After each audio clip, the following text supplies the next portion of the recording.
Put your name, where you're from, and what your favorite cereal or muffin is in the chat.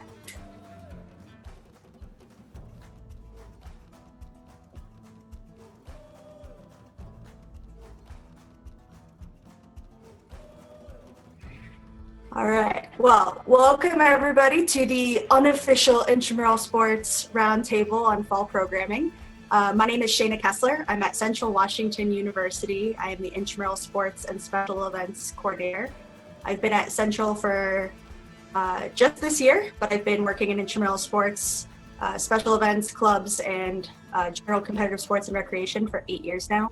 So I'm excited to have so many familiar and unfamiliar faces in the room today, and to be able to see how we can potentially plan to move forward in COVID-19. And I apologize that my shoulders keep disappearing into the ranger void behind me. So I guess I'm gonna turn the virtual background off. It's not quite working for me, is it?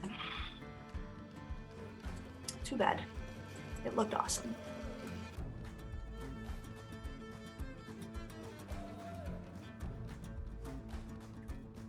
Yeah, we've got people from everywhere. That's awesome.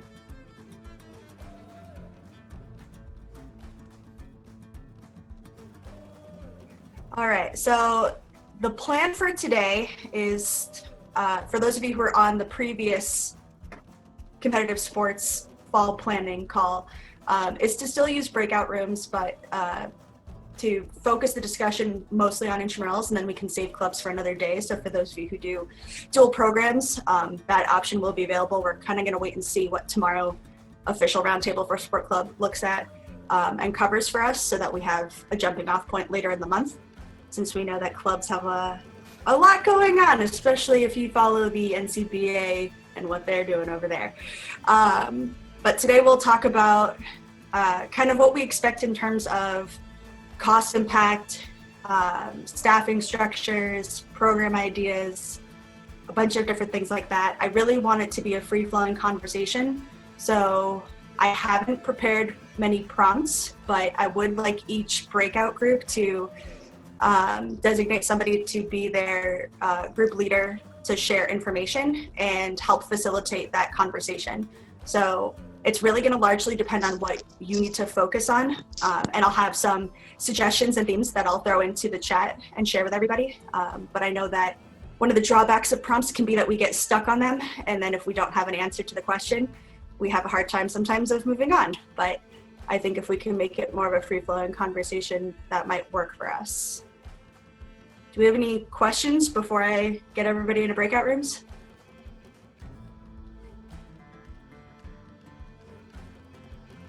Awesome. It's going to be random. Hopefully you end up with some people that you don't know and can make some new friends.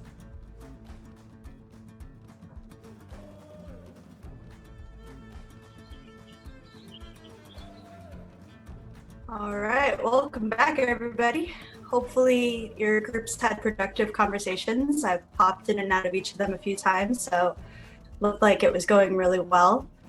If you don't know your group number, that's okay. I wrote down who was in each group so I can call on you. But I'm excited for whatever feedback you all have to share. Sorry, my cat is attacking me. But yeah, we'll have the rest of this half hour to start sharing what was discussed, what ideas we had, questions that may have come up, and bring it kind of back together for everybody so that we can share the wealth of knowledge that is NERSA. So group one, if you know who you are, that was Roger and Dunnigan's group.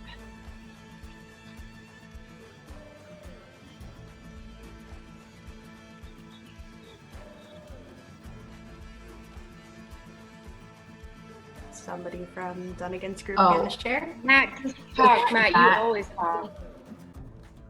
Oh, okay. I think that was our group. Sorry. I was like, Roger, there wasn't a Roger in our group. He's under Matt, so I was a little confused. Okay, so I guess we mostly focused on what we're gonna do, virtual programming, live programming, and for staffing. So I think our main talk was virtual programming, obviously esports. There's so many different platforms. So we talked about how There's Twitch. You can use IM Leagues. You can use Discord. Obviously, you have to coordinate with all the students. And I think Matt made a very good point that we should be sending out surveys, at least now, if not now, very close to the time that the students are planning to come back, to see if they actually even want the esports. I know that at my school, we had low participation numbers of anything, whereas Matt said they had almost 100 people participate in a tournament. So I think that surveys are like a huge thing that we're going to have to be looking at, whether students are actually interested in virtual online programming or whether it's just something that we have to put on the back burner for them. We talked about having a hybrid program once fall 2020 pops up. So what kind of sports that we could actually do? Mostly we're saying like one-on-one or two-on-two, things like cornhole or spike ball, anything that there's minimal contact between the student, the player, and the ball, and that's pretty much it, something that's easy to clean. And then how we're gonna like sanitize that equipment in between games. And we talked about potentially having the students having to play in masks depending on what our university guidelines end up being, which is gonna be difficult depending, if anything, how we've tried to reinforce no jewelry standards across the board. I'm sure everyone else has that issue. So that's just something that we're gonna have to take as it comes, whether our universities require masks, even when playing sports, and then see if our universities can support us in providing masks for the players if we are allowed to have hybrid sports. Someone in our group talked about how their approach to intramural sports is based on their state's approach as well. So every time the state comes out with a new phase of reopening, they kind of look at their program and see how their program can benefit from that phase. Like what is new in this phase that we couldn't do last phase, and how can we put that into intramural sports programming? So that was something I thought was really good. And then the last thing we talked about was with hiring freezes. Are we even going to need officials in the fall? Which is a huge question for everybody. And so I think that we talked about, if maybe just hiring a few students or kind of letting our student staff know that, we may not need you in the fall, or we even talked about different positions that we could offer those students, such as social media coordinator positions. Obviously the students, for me personally, are way more technology savvy than I am. So having a student run my social media would be amazing and something we could pay them for if our university would allow us to hire them for that. Or for instance, I see someone asked me what the other app was. Twitch and Discord I talked about. Twitch is a streaming service for gamers. Discord is like an online connection social service where you can talk to people and chat and things like that. So students would have more savvy with that, hiring a student to run, your Discord channel during a Mario Kart tournament, or be the caster, the announcer when you're streaming something on Twitch. Just a way for us to keep our officials or, supervisors and things. And then the last thing we talked about was how our programs are going to be funded if students don't come back to campus and our universities decide not to collect student fees. And that's how most of our programs are funded. So although we didn't really get an answer to that one. So if anyone has any ideas, that would be wonderful. We were trying to figure that out ourselves when the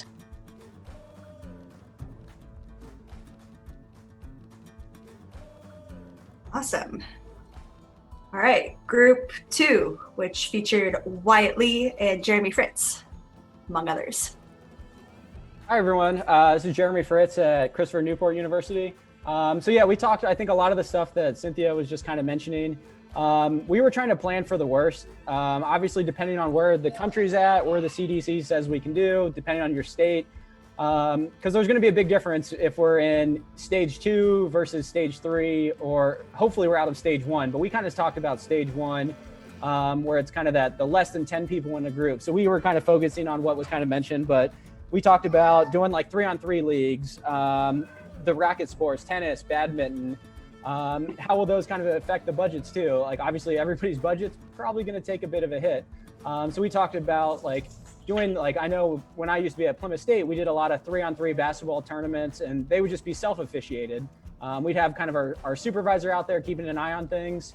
But they would kind of self-officiate, at least on like the small, like 3-on-3 basketball and stuff like that. So we were just kind of trying to come up with some ideas on how to do things kind of on the cheap, that also kind of fit within the guidelines. Another thing, then we also obviously talked about esports, like some of you mentioned. I know for me, my original plan was to kind of roll out esports in the fall, and then this whole Corona thing happened, so that kind of pushed it up. But like Cynthia was mentioning, Discord is something that I didn't know anything about, but has really, really made things super easy. So I had a couple students that were super familiar with it. And so I kind of let them really take the reins on kind of helping me set it up. And yeah, it's really nice that like we created the official CNU esports Discord page. And I think the students alone thought that was really cool, just that they could kind of have this online gaming community spot. So I would do that in conjunction with IM Leagues. And then so IM Leagues would kind of handle all the basic logistics. But then as far as like them communicating and setting up times for the games, we just direct everybody to the Discord page. And we've got like 200 students on there now. And we only started this like 6 weeks ago at a school of 5,000. So I think they've been really excited to see it. And that's something we're definitely going to be continuing on in the fall. Just trying to offer more, and again, trying to come up with ideas and things like Discord and obviously IM Leagues. They don't cost us anything. So I can run all these different virtual programming, these esports that, other than giving away some Intramural championship t-shirts when they're done, like they're not going to cost me anything, which is nice. But that's kind of the main things that we talked about. So I'm guessing what a lot of the other people were speaking on as well. Thanks, Fritz. All right, group 3, featuring Gerard Davis, the one and only. So for group 3, we kind of touched on everything that all the other groups had brought up, especially related to virtual programming. Where are we getting our guidelines from? Are we getting them from a university level? Are we getting them from a state level? I know one thing that Minnesota just released is their guidelines for all of youth sports through the end of the summer. And I think that's really going to trickle down to what the expectations that the state and public health is going to have for us in terms of programming here, at least within the state of Minnesota. Probably could be different from state to state. Gerard brought up a great point when I talked about how we're going to convey the message to students about we may not potentially need you in the fall. If we get back to a sense of normalcy in the spring, what that's going to look like. He brought up like we may not get to the point where we want to return to that 100% normal right away in the spring, is to have a slow rollout of like 20-30% of what normal programming would look like. So that way you're not scrambling if you do lose students and you need to get to full capacity. You're not scrambling to hire and train and get everybody set up and get everybody pushed through HR and all of your trainings in preparation for spring. Just having that slow rollout, it may not serve as the best thing. The students may not be happy that not everybody is going to be able to have a spot for an intramural league, but that's the kind of sense of us not putting ourselves behind the 8 ball and expect to return to 100% normal programming.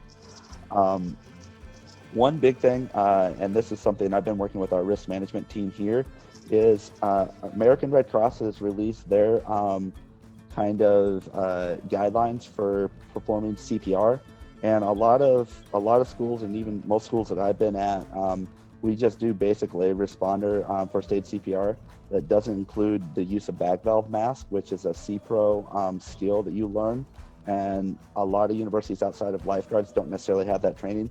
We've gotten approval working through our local Red Cross office to get approval to be able to teach that skill until we can get everybody retrained in CPRO. So I would definitely take a look at that from a risk management side with your department and your local Red Cross office to hopefully get that approved. Because moving forward, we've decided to pivot to only offering CPRO classes in terms of registration or in terms of risk management trainings for our staff going forward. So those are some things that we've talked about, like in terms of preparation for the fall. Awesome. Thanks, Drew. Group 4, Bill Mormon and Shane Conti's group.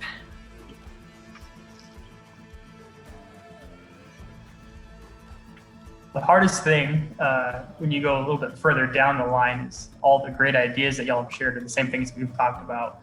But a couple of things that we talked about, we were trying to talk about some unique programming because I think everyone is in the same boat right now. Like, how do we offer things in the fall that aren't completely taking away the integrity of the sports that we're offering?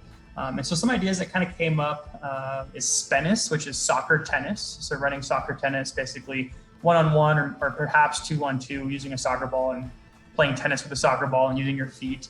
Another interesting idea that came out kind of along those same lines is foot golf. So, having a course set up throughout your campus that the students bring their own soccer ball and then they run through that and keep their own score and report that back. Also looking at things like running and cycling challenges. I thought that was pretty cool way to collaborate with some of our fitness partners, where we give them a set mileage per week, or maybe they're doing a marathon over the course of a few weeks. But one of the things that we kind of talked about was the marketing challenges that we've had. I think we've taken for granted the captive audience that we have on campus and the ability to just go out to the res halls or go into the cafeteria and just letting people know about the things that we're offering. And so a really great idea came out about reaching out to all the different RSOs, as well as housing and Greek life, just to try to communicate with those individuals to get new, unique participants. Because the ones that we already have on our social media and the ones that we have on Fusion IM or IM leagues, those people are already participating, and they're also likely getting a really great way to, they're already consuming the media, so they already know that we're going to be participating. But just to get some of those new, unique people. But overall, I think we're all in a big state of unknown. One of the things that we actually talked about outside of intramural programming is what happens if any of us get furloughed. I think a lot of us are kind of concerned with that. And I learned that putting down turf is currently in need around the United States. So if any of us want to put down AstroTurf or field turf, that's a good option for us. Awesome. Thanks, Bill. Group 5, Joe Nichols and Andrew Havrisco.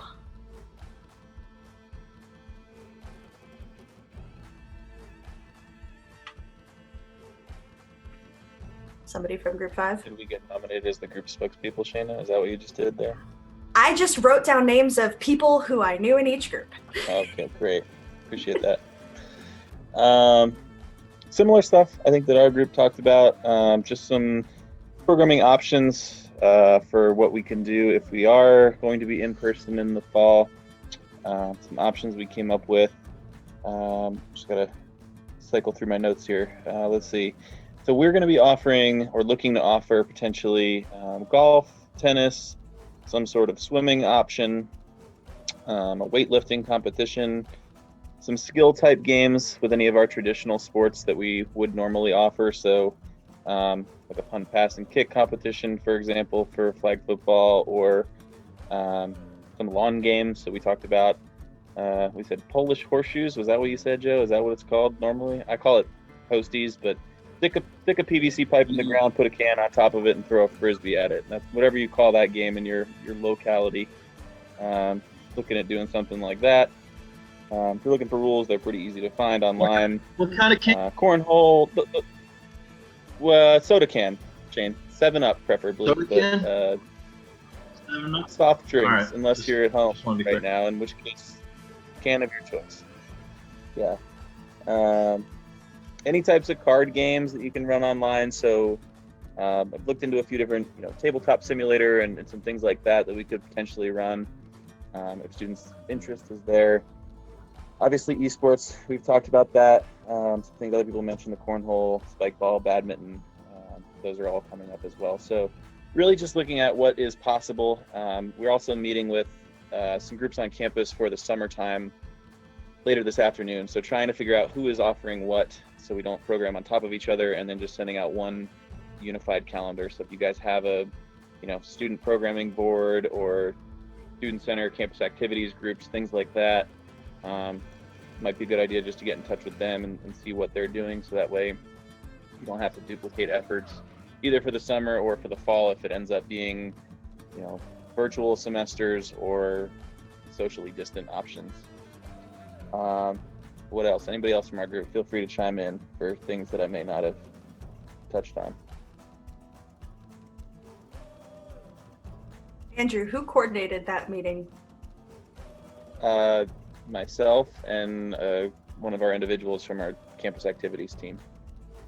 So Okay. we got in touch with orientation. So we're also looking to offer anything that we're going to run this summer. We're looking to offer for any incoming students as well. So as a way to try to connect them to what we're doing before they even get on campus, We're going to get their IDs and their emails, and then send them things about what's going on, but also plug it to them when they come for their online orientation sessions.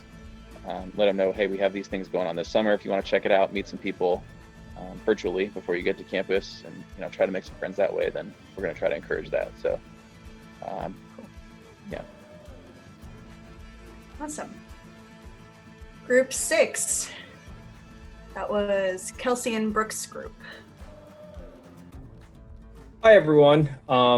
So there's a lot that's already been talked about that we discussed. One of the main things we tried to talk about was potential collaboration with other departments on campus. Excuse me. And then what are we doing to combat screen fatigue, and how literally everyone is sick and tired of being in front of a computer screen or an iPad screen or a phone screen.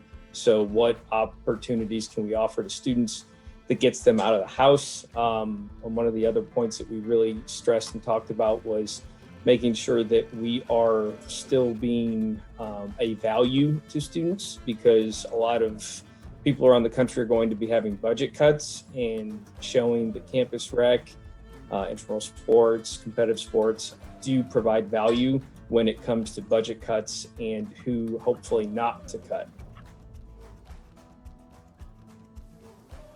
Thank you. Group 7, Ms. Abby Lawson, your group.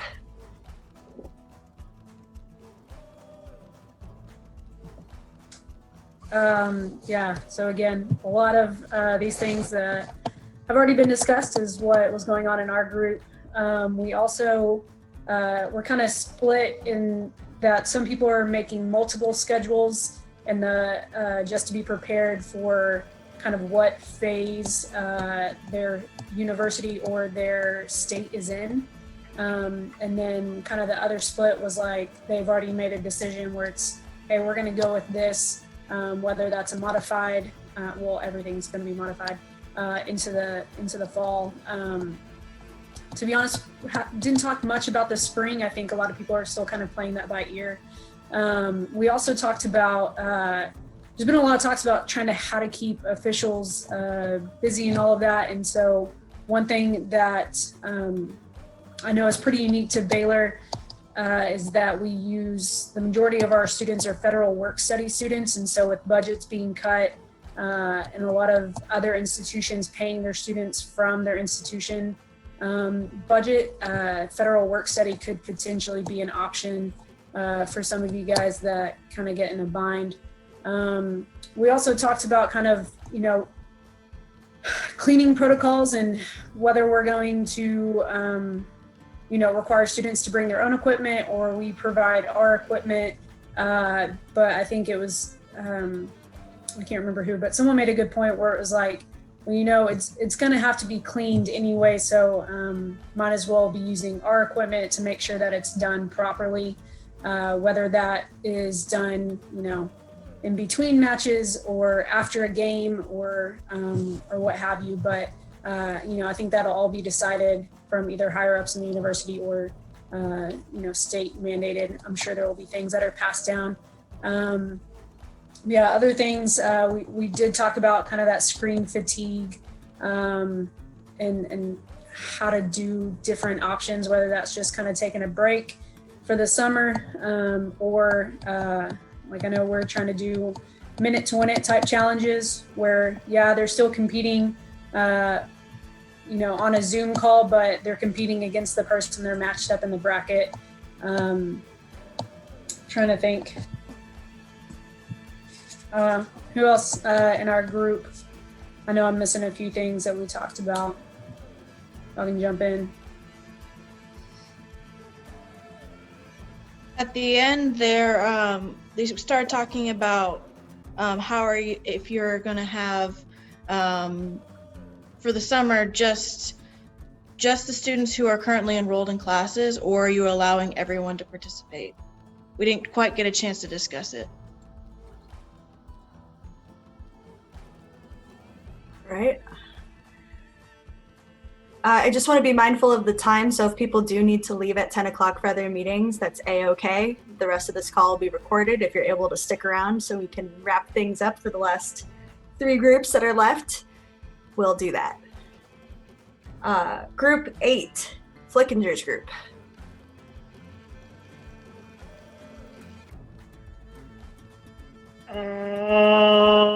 So a lot of what has been discussed in our group was already discussed here. So one thing that a lot of individuals were talking about was sports programming, and particularly what has gone well with the sports programming in terms of offerings. So a couple games were thrown around, such as sports games, FIFA, Madden. Rocket League was thrown around, Super Smash Brothers. So if anybody has been looking for games that seems to have gotten some popularity, there are a few that have been discussed there. We've also talked about social distancing and what activities can potentially be used once we get back onto campus, and to what capacity they can be used to, because most likely all of us are going to experience a limited amount of individuals back on campus, as well as limited staffing. So taking a look at sports such as pickleball, tennis, badminton, and even then having the discussion of shared equipment. So potentially having individuals bringing their own equipment to utilize, but also remembering too things such as tennis, where the ball is not a hard surface, it has a porous surface, may not be suitable for us to utilize, and we may not exactly have the budget to buy 300 cases of balls for each serve or for each pairing. So being mindful of that, and thinking of other potential activities such as disc golf and golf itself as well, so that there are opportunities to play and to distance yourself and to purposefully distance ourselves in terms of timing. So sending people out onto the courses and making sure that they don't run into each other or come into contact with each other on that too as well. So other than that, just talking about potentially cross collaborating with other departments as well. So particularly with fitness, doing fitness challenges, and noting that as we get into summer, we're probably going to see a lot more individuals be interested in being outside versus in front of a screen. So what could potentially be done to encourage that, but at the same time also encourage participants to participate in what we're offering. Thanks, Flick. All right, group 9. Michaela and Sean Greninger's group.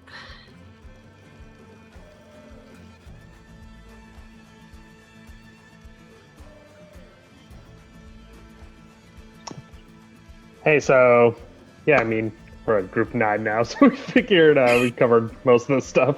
Talked about a lot of the same stuff as you guys. But yeah, some of the same stuff that's coming up in the chat of whether we'll continue this virtual programming over the summer and into the fall. And then Sophie had a great point. She was talking about how they've mapped out some different phases almost of, hey, if we're all back to normal, here's what we can run. If we're at modified levels, here's the sports fall into there. And we're at some levels of what we're at right now of just trivia, esports. And so trying to provide that to our leadership to let them know that, hey, we're looking at all options, and like folks have discussed on here, of still letting our department or university know the value of competitive sports, even in this changing environment in fall. But, and again, like people talked about, it's really dependent upon local governments and regulations that are going to be coming from your governors and your states. So kind of a wait and see pattern. But yeah, I think definitely good to know that we're all kind of on the same page right now. I don't know if anyone else from Group 9 wants to go in.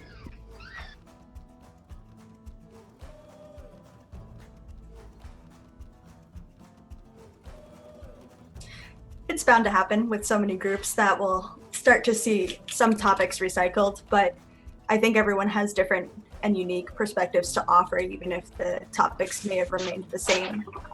So with that said, last but not least is group 10, which was Matthew Lee and Noah Mass's group.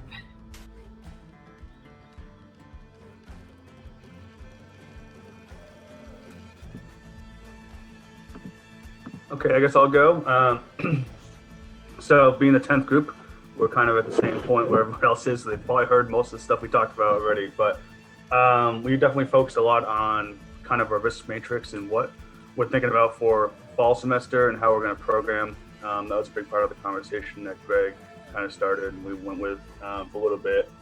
I think we're all kind of waiting right now on the state, our individual states to kind of make some calls to in our campuses. So I know for us personally, where I'm at, we haven't really figured out the fall schedule yet because we're still waiting on some things to drop, but we have some ideas at least. So we talked about that for a little while. We talked about budgets and how that's going to be impacted. And virtual program is a big part of the conversation too. What's been successful, what hasn't been successful. I know for us, we've had mixed results with our esports so far.